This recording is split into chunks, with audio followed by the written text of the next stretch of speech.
नमस्कार, 5 के प्रहार में आप सभी का स्वागत। मैं हूं आपके साथ हेमंत कुमार। आज का मुद्दा है बाबा साहेब पर घमासान। बीजेपी का क्या है प्लान?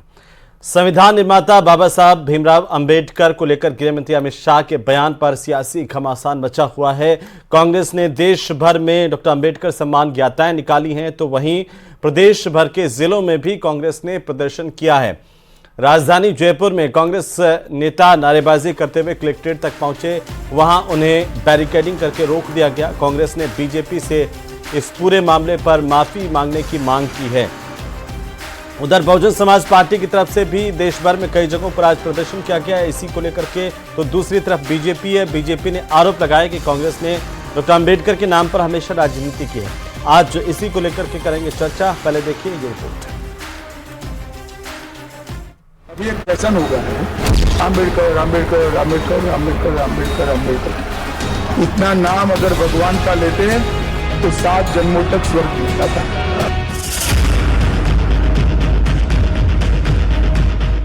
अंबेडकर पर बयान।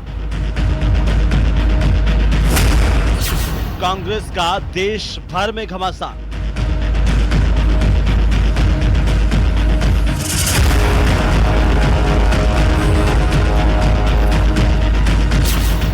कांग्रेस ने राजस्थान में निकाला अंबेडकर सम्मान मार्च।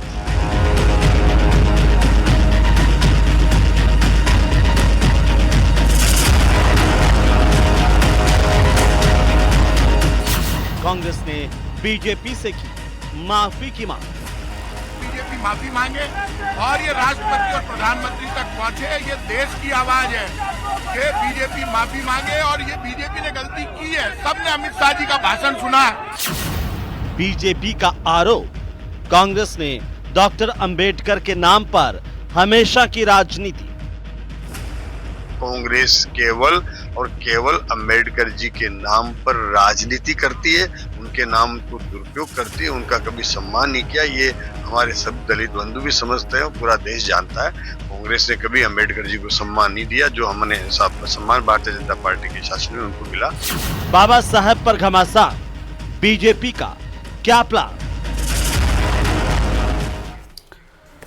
तो बीजेपी जिस कांग्रेस पर आजादी के बाद से ही बाबा साहब के अपमान के आरोप लगा रही है, वही कांग्रेस बाबा साहब सम्मान पैदल यात्रा निकाल रही है और बीजेपी पर आरोप लगा रही है। एक दूसरे पर आरोप प्रत्यारोपों को लेकर के सिलसिला बाबा साहब भीमराव अंबेडकर को लेकर के लगातार जारी है। आज इसी पर चर्चा करेंगे। हमारे साथ कुछ खास मेहमान। सबसे पहले परिचय करवा दो। सुरेश गर्ग हमारे साथ भारतीय जनता पार्टी के प्रवक्ता हैं।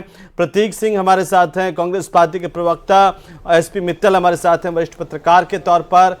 और निरंजन पोद्दार हमारे साथ हैं, राजनीतिक विश्लेषक के तौर पर। साथ ही जीएल वर्मा हमारे साथ हैं, महासचिव हैं doctor Ambedkar welfare society Jaipur के। आप सभी का बहुत स्वागत है। एक एक टिप्पणी के साथ शुरुआत करेंगे, उसके बाद बहस पर जाएंगे।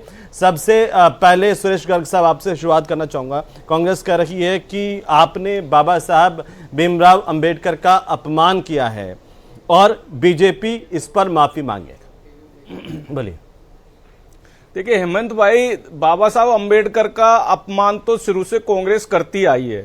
जब मंत्रिमंडल के अंदर बाबा साहब अंबेडकर जी थे तो उनको मंत्रिमंडल से इस्तीफा देना पड़ा। 1952 और 1954 के जब इलेक्शन हुए थे तो उसमें उनको अंबेडकर जी को हराने का काम कांग्रेस ने किया। कांग्रेस चाहती थी कि अंबेडकर जी हारें। संविधान का अपमान करने वाले कांग्रेस है। आप ये देखिए कि नेहरू खानदान, गांधी परिवार अपने परिवार के नाम से दुनिया भर की स्मारक बना दिए, लेकिन बाबा साहब अंबेडकर जी का एक भी स्मारक इन्होंने नहीं बनाया। तो कौन है अंबेडकर के विरोधी? कांग्रेस है।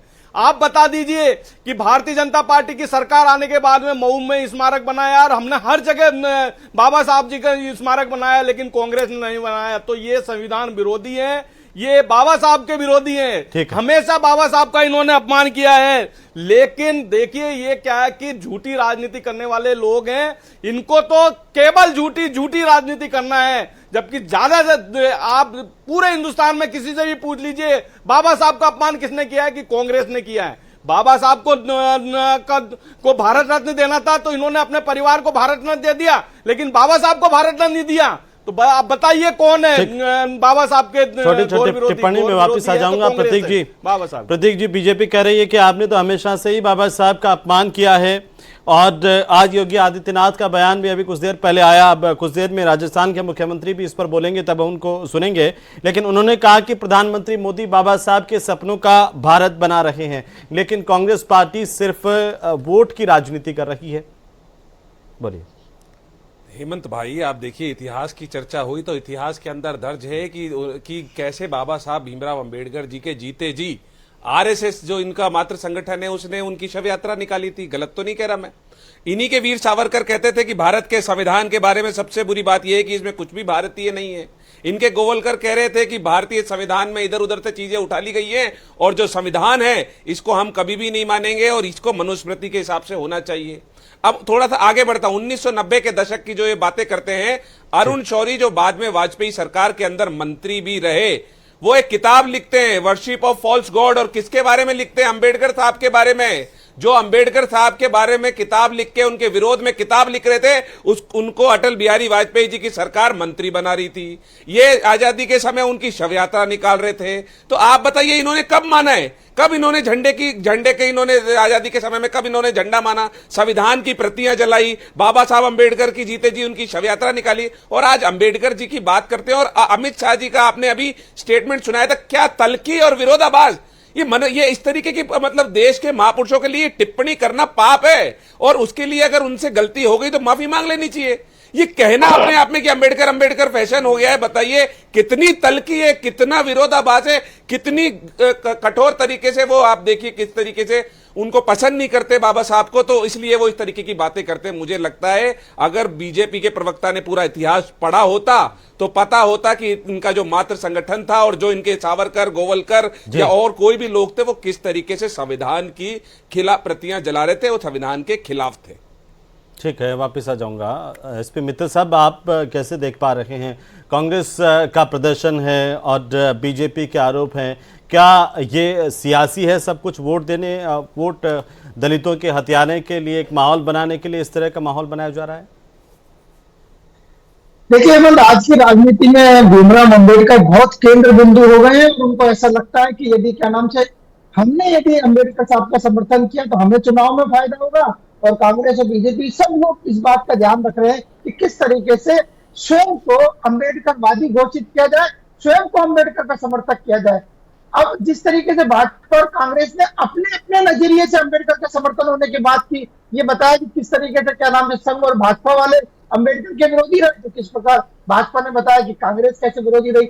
लेकिन मेरा ऐसा मानना है कि इसमें कोई दो राय नहीं है कि देश के संविधान के निर्माण में और उससे पहले देश की आजादी में अम्बेडकर का क्या नाम से बहुत महत्वपूर्ण भूमिका रही है। उन्हें वाकई सम्मान मिलना चाहिए, आजादी के बाद उनको सम्मान नहीं मिला, ये क्या नाम से जग जाए। पोद्दार साहब, क्या ये सिर्फ सियासी है या फिर वाकई एक दूसरे पर जो कांग्रेस बीजेपी आरोप लगा रहे हैं उनमें कोई दम है? कैसे आप इसको देख पा रहे हैं, और क्या कोई सियासी फायदा उठाने की कोशिश राजनीतिक पार्टियां कर रही हैं? पोद्दार साहब, मैं पोद्दार जी आपके पास वापस आता हूं, लेकिन जेएल वर्मा साहब हमारे साथ लगातार बने हुए। वर्मा साहब, सबसे महत्वपूर्ण सवाल तो यह है कि भाई अभी बीजेपी कांग्रेस पर आरोप लगा रही है कि शुरुआत से ही कांग्रेस पार्टी वो पार्टी रही जिन्होंने बाबा साहब का लगातार अपमान किया, बाबा साहब का इस्तीफा इस वजह से हुआ। दूसरी तरफ कांग्रेस है वो बीजेपी पर आरोप लगा रही है। आप कैसे देख पा रहे हैं एक अंबेडकर विचारक के तौर पर इस पूरे परिदृश्य को? धन्यवाद।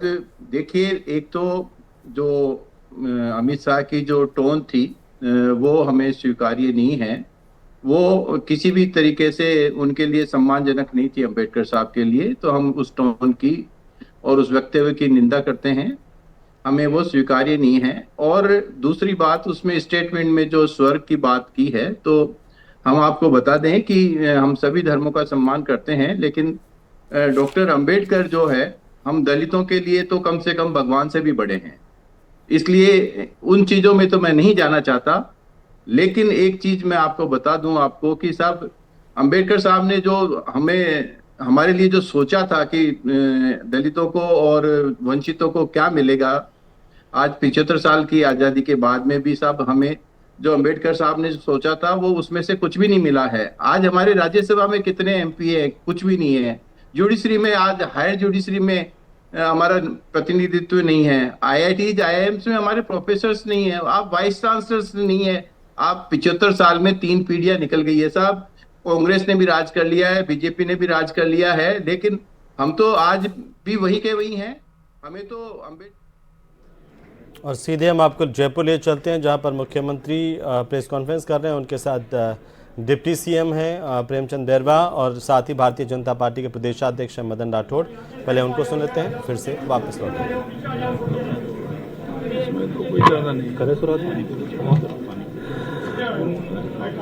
आज के इस सभागार में प्रेस कॉन्फ्रेंस के दौरान राजस्थान के माननीय मुख्यमंत्री आदरणीय भजनलाल जी शर्मा जी, राजस्थान भाजपा के प्रदेशाध्यक्ष माननीय श्री मदन राठौड़ जी, राजस्थान सरकार के उप मुख्यमंत्री माननीय प्रेमचंद्र बैरवा जी, भाजपा मीडिया के प्रदेश संयोजक श्री प्रमोद वशिष्ठ जी एवं पधारे हुए समस्त पत्रकार बंधुओं, आज की प्रेस ब्रीफिंग के लिए मैं एक ऐसे राजस्थान की शख्सियत को आमंत्रित करना चाहता हूं जिनके मजबूत नेतृत्व में पहली बार किसी सरकार ने अपने घोषणा पत्र की 50% से अधिक घोषणाएं एक ही वर्ष में पूरी कर ली।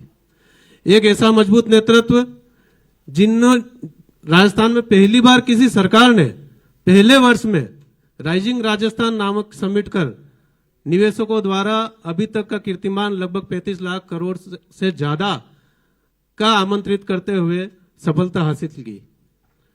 एवं माननीय प्रधानमंत्री जी के मार्गदर्शन एवं नेतृत्व में हमारे राजस्थान की भजनलाल जी की सरकार ने एआरसीपी की वर्षों से लटकी हुई परियोजना का शिलान्यास ये भी प्रथम वर्ष में कर दिया। ऐसे अनेकानेक काम है जिनका वर्णन करना काफी लंबा है, इसीलिए राजस्थान की जनता अब माननीय भजनलाल जी को राजस्थान का भागीरथ भजनलाल जी कहने लगी है। मैं बहुत ही बड़े आदर और सम्मान के साथ माननीय मुख्यमंत्री आदरणीय भजनलाल जी शर्मा जी को प्रेस ब्रीफिंग के लिए आमंत्रित करता हूं। माननीय मुख्यमंत्री जी।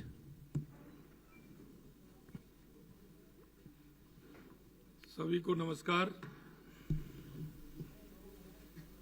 आज की इस प्रेस में माननीय हमारे प्रदेश के अध्यक्ष सम्माननीय मदन राठौड़ जी, कैबिनेट में मेरे साथी उप मुख्यमंत्री प्रेमचंद बैरवा जी, हमारे मीडिया के संयोजक भाई वशिष्ठ जी, पिंकेश जी, सभी मेरे पत्रकार भाई और बहनों,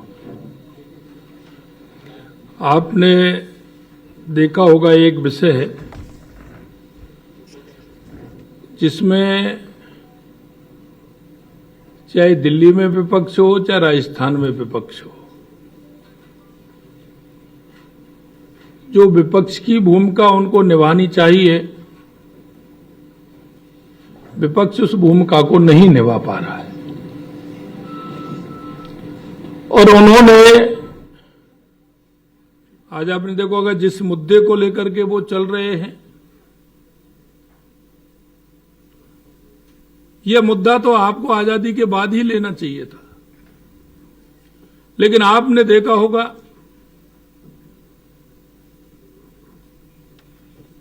हमारे देश के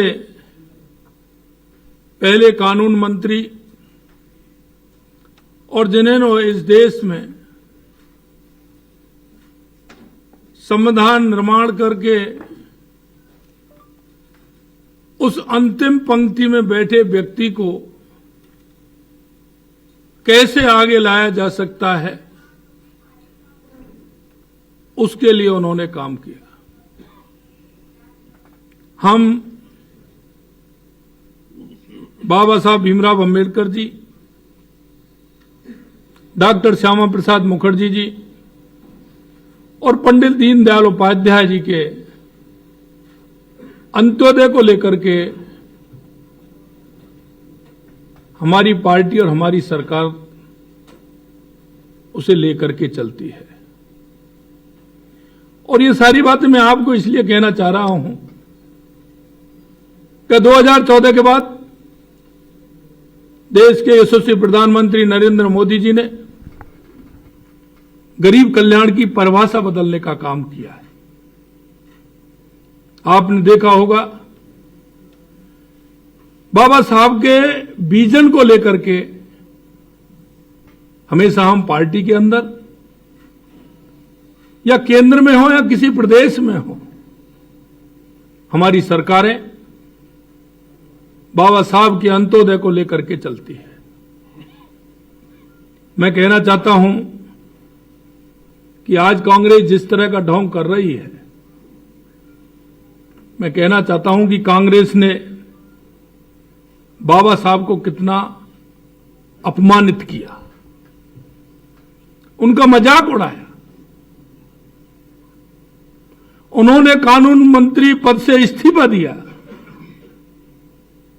इस्तीफा दिया नहीं, इस्तीफा लिया गया था।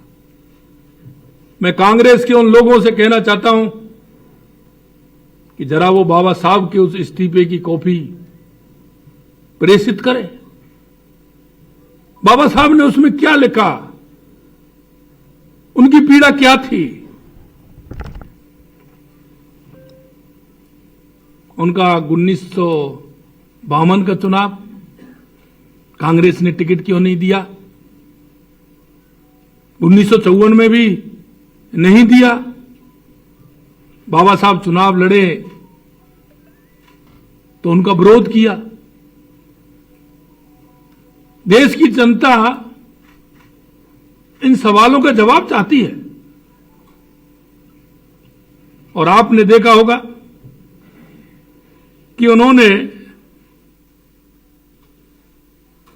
नेहरू, इंदिरा, संजय गांधी, राजीव गांधी के इस देश के अंदर कितने स्मारक, कितनी उनके नाम से योजनाएं, जिन्होंने इस देश को संविधान दिया, इस देश के उत्थान की बात की। आपने उनको क्या दिया, ये जरा अपने गलेबान में झांक करके देखिए। मैं आपके माध्यम से कहना चाहता हूं, मंत्री पद से जो बाबा साहब ने इस्तीफा देने को मजबूर किया, इस्तीफे के बाद सदन में बोलने तक नहीं दिया, क्योंकि सदन सबका है, लेकिन बाबा साहब को बोलने नहीं दिया। मैं कहना चाहता हूं कि उनका जो इस्तीफा था उसको जरा बताएं। बाबा साहब अम्बेडकरी कैबिनेट में ना रहने की खुशी भी जाहिर की थी। जरा वो पत्र तो लोगों को दिखाएं जो नेहरू जी ने एडविना माउंटबेटन को पत्र लिख करके कहा था। भाई ऐसी कौन सी खुशी आपको हुई जो आपने खुशी का इजहार किया। जैसा मैंने कहा 1952 1954 में उपचुनाव में हराया,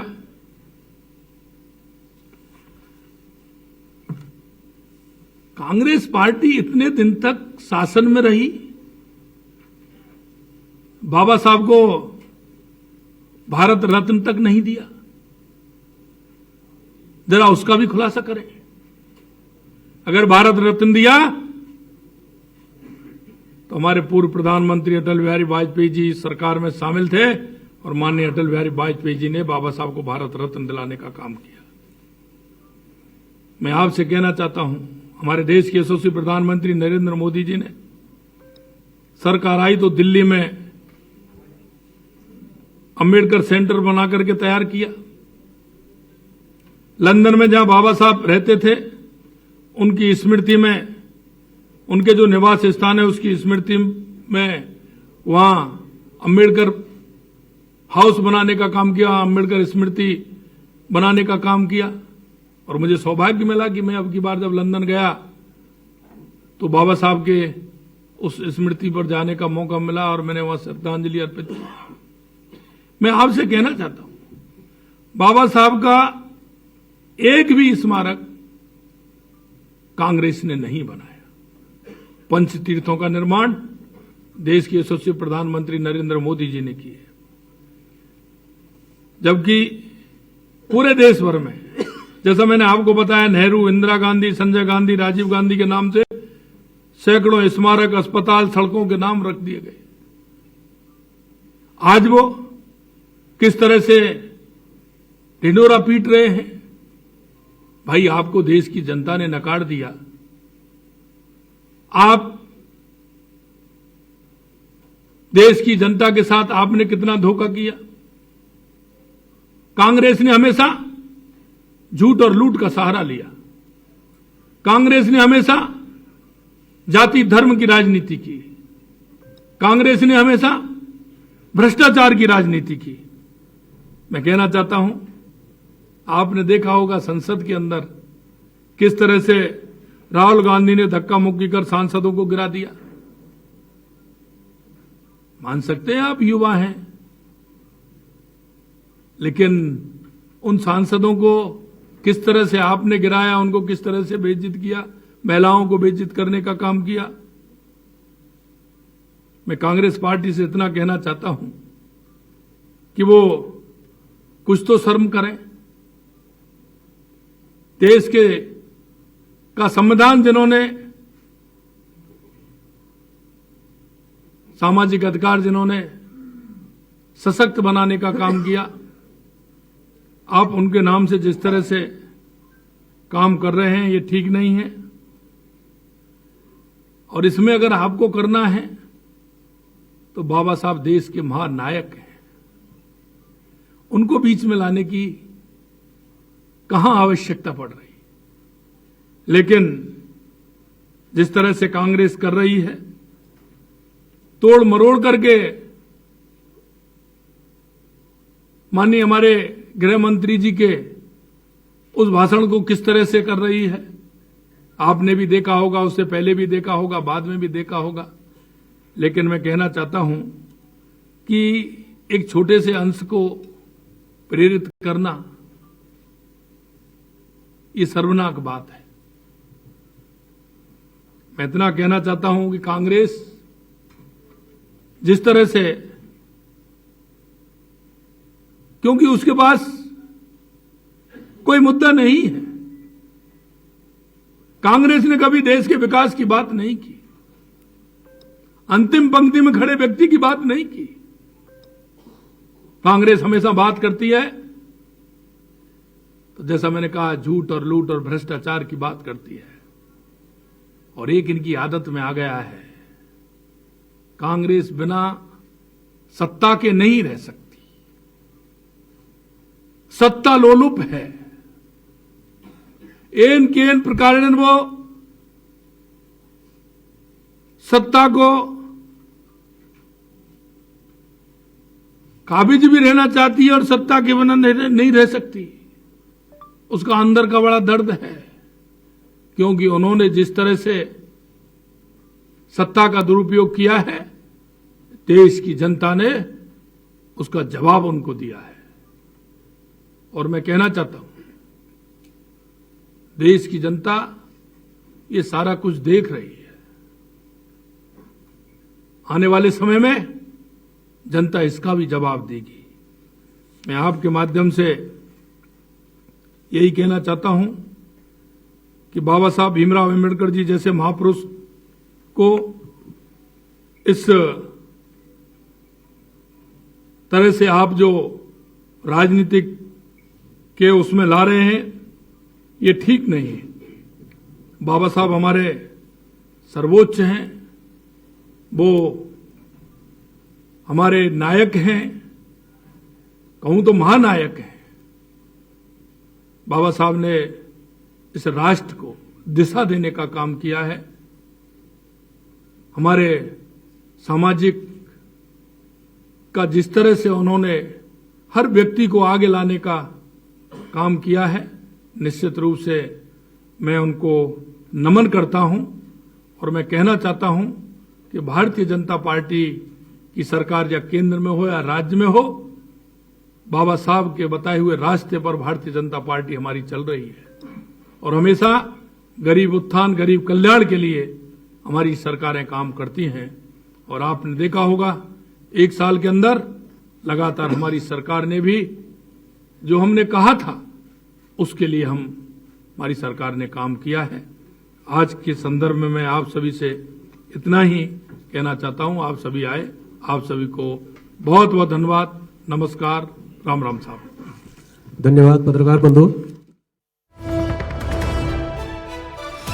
और इसी बीच बड़ी खबर बता दें राजधानी जयपुर से, जहां पर सीएम भजनलाल शर्मा ने कांग्रेस पार्टी पर आरोप लगाए हैं कि बाबा साहेब को भारत रत्न कांग्रेस पार्टी ने नहीं दिया। उन्होंने कहा कि जो पंच तीर्थ हैं, बाबा साहब जहां जा रहे उन स्थानों पर भी कोई स्मारक कांग्रेस के राज में नहीं बना, और बीजेपी की सरकार जब आई तो पंच तीर्थ बनाए गए। और उन्होंने अपनी विदेश यात्रा का जिक्र भी किया, कहा कि वहाँ पर जहाँ विदेश में बाबा साहब पढ़े वहाँ पर उनके घर को भी बीजेपी की सरकार ने एक स्मारक में तब्दील किया और वहाँ पर उन्हें जाने का अवसर मिला।